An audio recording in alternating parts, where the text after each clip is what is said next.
that saved a wretch like me.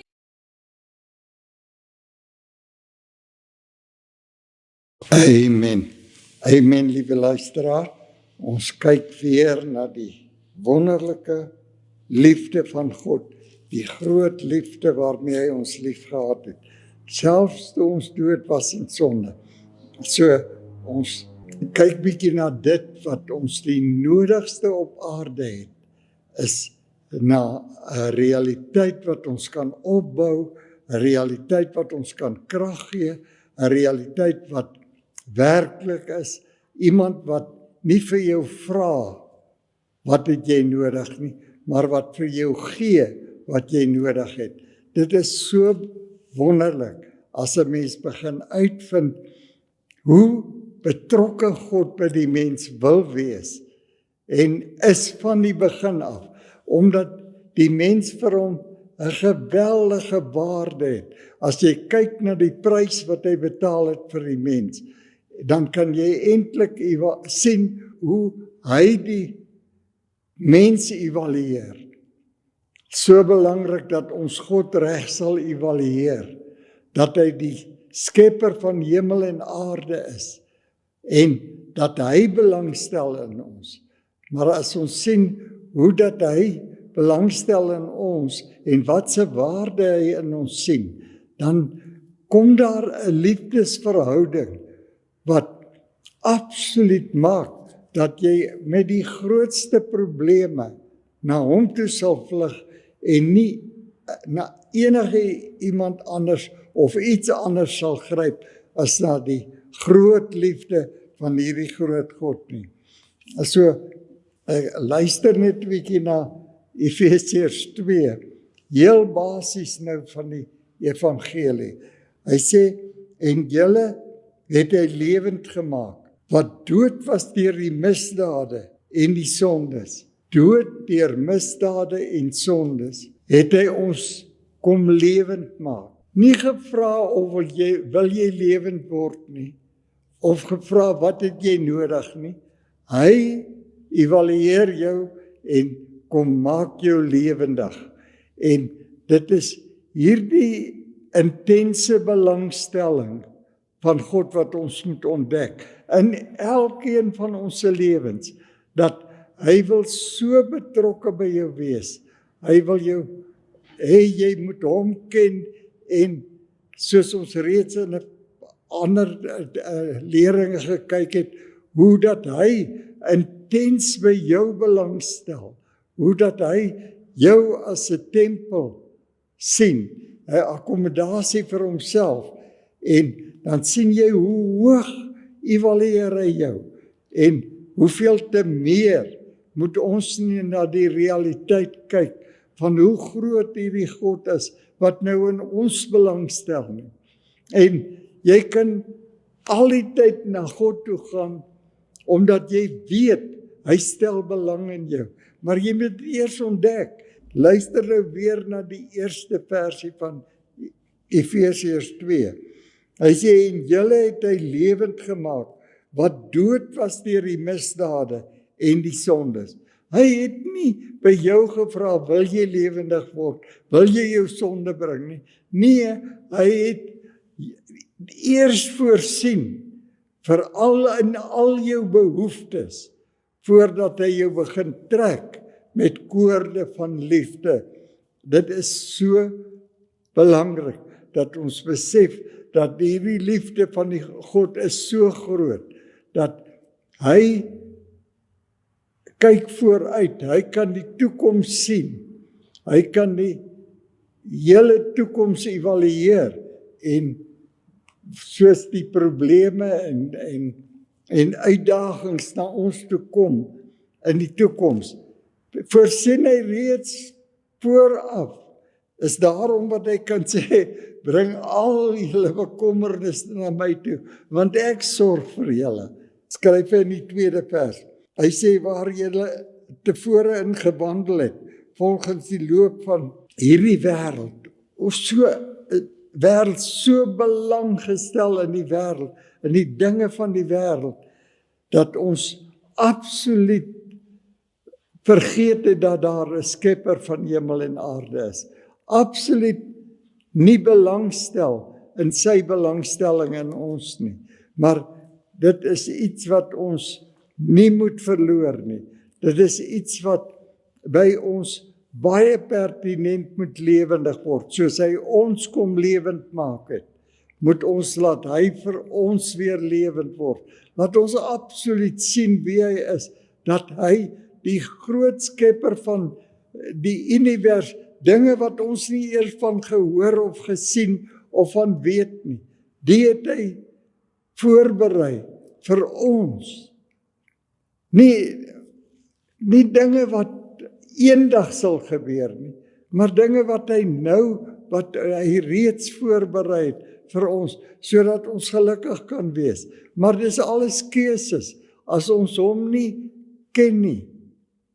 Hoe verwag ons dat sy groot realiteite moet vir ons 'n werklikheid word? Want ons mag net deur die geloof lewe. Ons mag net trek uit die rykdomme van God. Dit waarmee hy ons verryk het, mag ons net trek deur geloof. Maar ons moet weet, in diepte stel hy belang in elkeen van ons. Hy het ons geken voordat ons gevorm was in die moederskoot. Psalm 139 vers 16. Al ons dae was in sy boeke geskryf, voor daar nog een van hulle was. Kan jy dink hoe intiem belangstel God by jou? Want hy het jou geken voor die grondlegging van die aarde, lange jare, duisende jare voor jy gebore en ter sprake gekom het, was hy reeds diep, intens, in 'n intense kennis van jou, en het hy reeds vir jou al die rykdomme bepaal, sodat jy gelukkig kan wees in hom. Gaan ons verder, hy sê in die 3de vers, hy sê onder wie ons almal ook vroeër gewandel het, in die begeerlikhede van die vlees, sien die hele realiteit, is dat daar's altyd 2 realiteite in die skrifte. Daar's liefde en daar's haat. Daar's geluk en daar's ongeluk. Daar's geloof en ongeloof. En ons sien dat daar's 'n belangstelling waar jy kan hê in die wêreld, of 'n belangstelling in die geestelike riekelm, die natuurlike riekelm of die geestelike riekelm. Daar altyd 'n keuse wat jy het. En as ons nie op die plek kom waar ons begin besef dat ons is geestelike wesens en ons beter in die geestelike belangstel en nie in die natuurlike nie, sal ons nooit tot die volheid kom nie, want hierdie woord is gees en lewe, en die volheid van die Heilige Gees werklikheid en die entoesiasme waarin ons kan beweeg in die Heilige Gees, is in hierdie woord. Hierdie woord is gees en lewe, en God is gees, en hy deur hierdie woord ons kom bekragtig in elke opsig, het hy vir ons kom voorsien. Maar ons moet wandel in sy voorsiening en nie in dit wat die wêreld vir ons bied nie. As ek dink in my eie lewe, hoe baie tyd ek gemors het in die wêreldse stelsel. Baie sukses gehad, baie voorspoed gehad, maar wat beteken dit? Dis alles stoffelike dinge, en terwyl daar groot heerlikhede in die ewigheid is, waar jou toekoms in lê. Jou toekoms is nie op hierdie aarde nie. Kortstondig. Maar daar wag 'n ewigheid vir ons.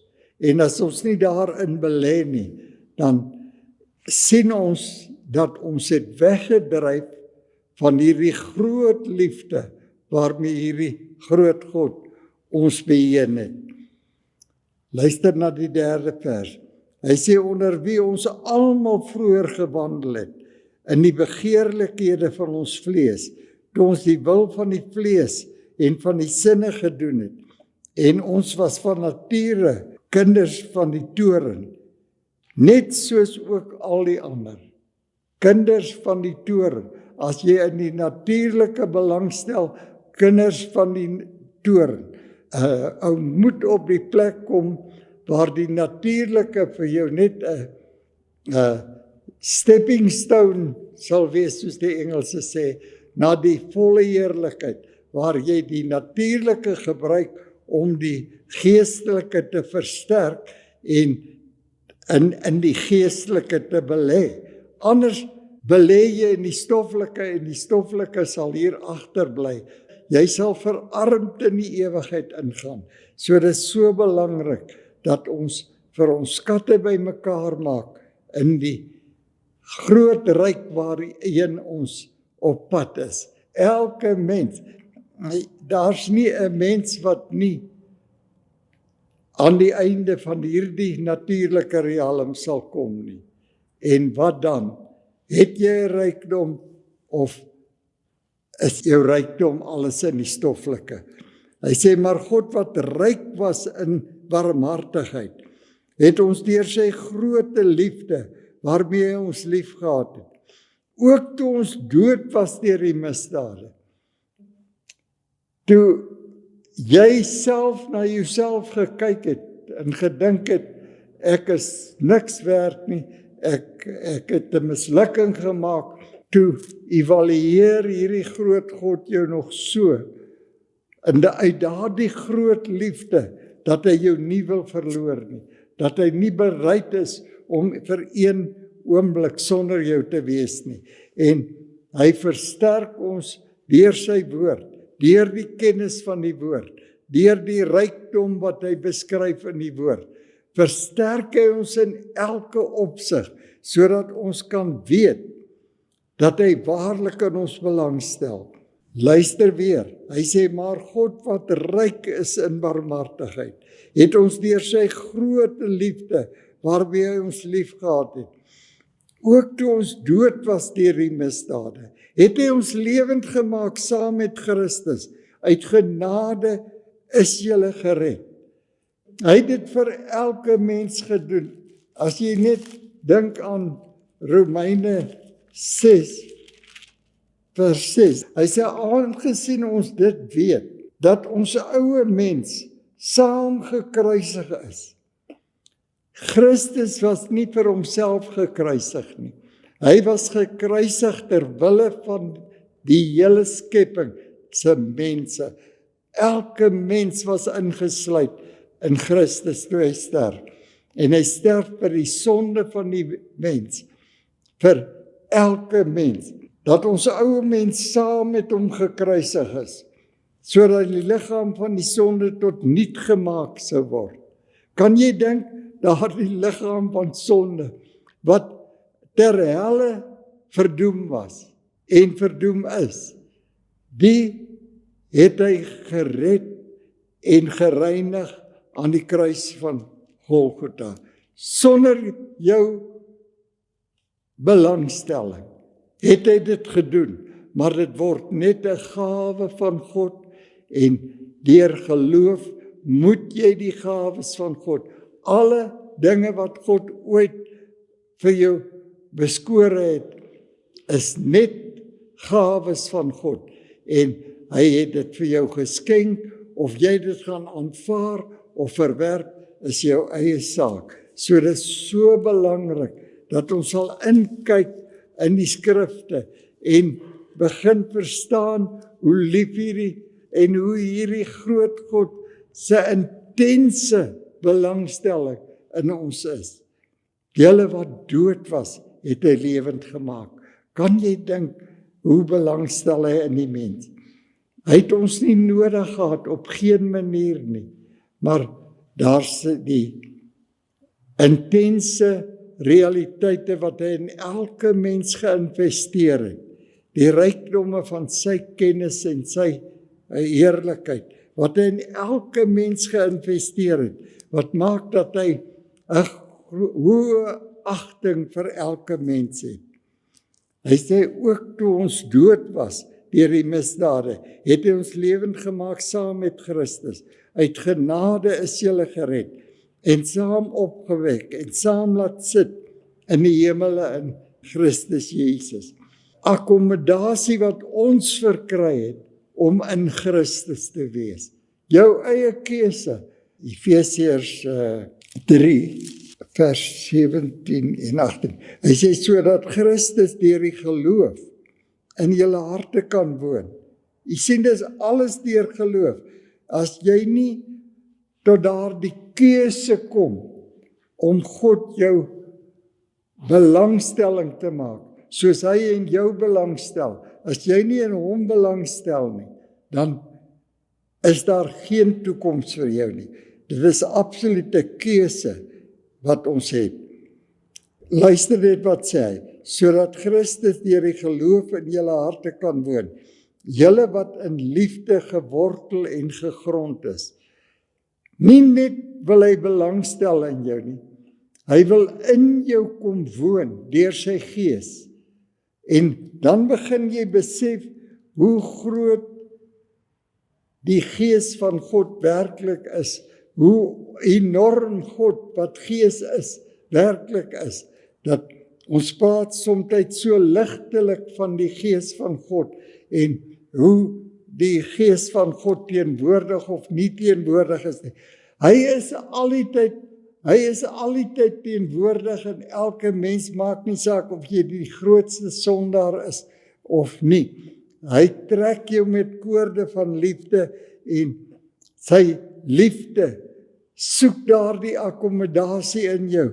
As jy wil toelaat om hom in jou te laat woon, kan jy dink watter sekerheid die mens het, as jy weet dat groter is hy wat in jou woon, as hy wat in die wêreld is. Daar is niemand wat met hom kan vergelyk nie, en hy word die kragtige realiteit, wat jou dag vir dag gaan lei, deur die moeilikste omstandighede. Paulus was eintlik 'n demonstrasie van die liefde van God.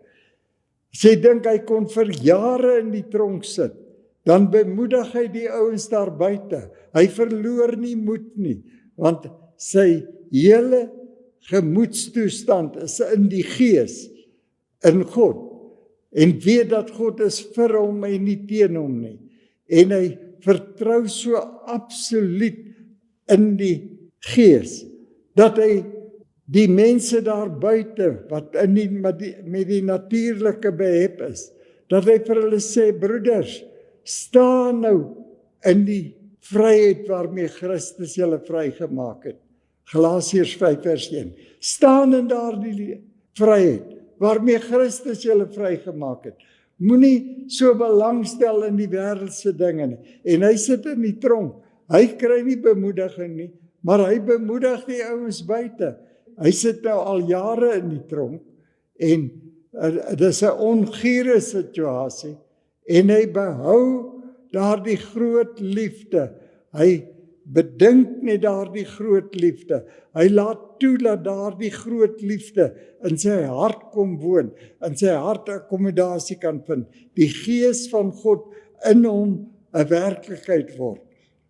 Is so pateties as jy dink. Ouens praat in tale en baljaar rond en dink nooit daaraan dat die werklikheid van die Heilige Gees is. Hy woon binne in jou. Hy is jou sterkte, hy is jou krag. Dit is God. God is die Heilige Gees. En God het in Christus vlees geword. Die vleeslike Jesus Christus was God gewees. Hy is die een enkele God wat gekom het om absoluut in u en my te woon en absoluut vir ons te kom versterk en ons kon bystaan deur alle omstandighede. Maak nie saak wat die omstandigheid is nie, dat ons al die tyd kan sterk wees, dat ons al die tyd kan ryk wees, op jou swakste kan sê ek is sterk, op jou armste kan jy sê ek is ryk en verryk in elke opsig, omdat ek hierdie groot God in my lewe toegelaat het. Kan jy dink watter voorreg jy het, dat die skepper van die univers in jou as 'n stoffelike mensie wil kom bly en in jou gees weer opwek, dat jou gees een gees met hierdie groot God word, dat jy geen ander belangstelling sal hê as net hierdie groot God, en dat daardie gees jou lewe word nie. Hy is jou lewe en hy is die rykdom wat jy ontvang het. So hy sê dat Christus deur die geloof in ons harte kan woon. Julle wat in liefde gewortel en gegrond is, nooit weer enige ander idee van God sal hê, is net dat hy is die volheid van liefde wat in jou belangstel, wat jou kom lewend maak het, wat jou kom vergewe het. As jy net dink daaraan, dat terwyl jy dood was, het hy jou kom lewend maak. Terwyl jy die grootste sondaar was, het hy jou sonde kom wegneem. En dan kry jy nog die ouens, wat elke dag wil sê, Here, en vergewe my. Sê nou die dag weer vir iemand, glo jy nie aan die kruis van Golgotha nie? Hoekom vra jy elke keer vergifnis? Glo jy nie dat dit 'n afgehandelde werk nie? En dit is wat elkeen van ons moet ontdek in elke opsig, nie net in die vergifnis nie, maar in die verryking, in die kragtige bystand van hierdie groot God, dat hy al die tyd vir ons is en nie teen ons nie, dat hy gekom het om in sy volle heerlikheid ons te versterk en in ons te woon en kragtig deur sy liefde ons die groot heerlikheid kan toebedeel. Dit wat hy in liefde vir ons kom doen het, om sy liefde te bewys, dat ons daardie liefde sal ken. Luister, laaste versie, en die liefde van Christus te ken, wat kennis oortref, sodat jy vervul kan word tot al die volheid van God. Hy is bereid om in sy volheid in jou te kom woon, as jy daardie liefde toelaat om in jou te kom woon. Prys sy groot naam vir so 'n groot liefde wat ons deel geword het. Amen.